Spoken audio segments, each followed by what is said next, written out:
Qozog'iston prezidenti Nursulton Nazarboyev Dimash Qudaybергanga oq fotiha berdi. Assalomu alaykum Newstar kanali mehmonlari va qadrli obunachilarimiz. Agar kanalimizga obuna bo'lishni unutgan bo'lsangiz, marhamat, obuna bo'ling va keyingi videolarimizda biz bilan birga bo'ling. Do'stlar, shu kunlarda dunyodagi olamshumul voqealardan biri Qozog'istonlik san'atkor Dimash Qudaybергning Xitoydagi Singer 2017 konkursida g'oliblikni olib, o'zining misli ko'rilmagan talanti bilan butun dunyoga tanilib, yer yuzidagi milliardlab odamlarning qalbidan joy olgani bo'ldi. Xabarimiz borki, 2-3 oy ichida Dimash san'at osmoniga yulduz kabi charaqlab chiqdi. Dimash tufayli Xitoydagi har yili bo'lib turadigan I Am Singer konkursi butun olamga tanildi. Bu konkursni olib ko'rsatgan Hunang TV telekanali reytingi ham bir necha yuz bor ko'tarildi. Dimashning 14 turdan iborat bo'lgan konkursda kuylagan har bir qo'shig'i, ayniqsa qozoq tilida aytgan qo'shiqlari hitga aylandi.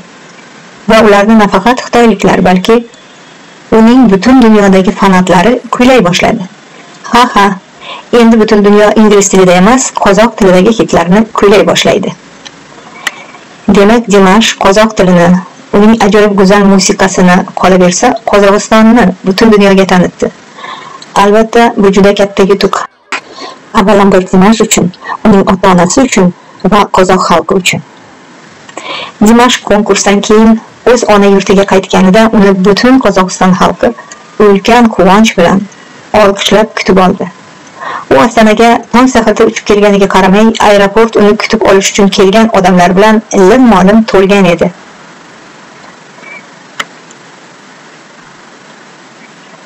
Qozog'iston Xalq Assambleyasining 25-sessiyasini prezident Nursulton Nazarboyev Dimashga qarata tabrik so'zlari bilan ochdi.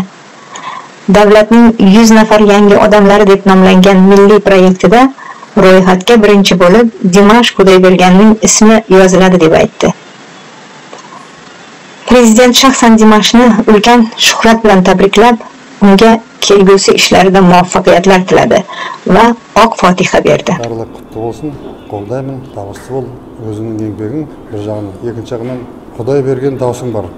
Өзіңнің Алланың берген даусы, оны сақтау керек. Мен саған бата берейін деп шақырдым.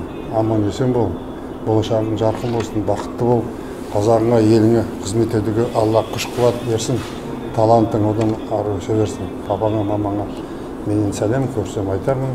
Әр жерде шақырып жатыр, барып жатырсың. Ол үшін денсаулық керек. Жақсы қуанттың барымызда. Табысты бол.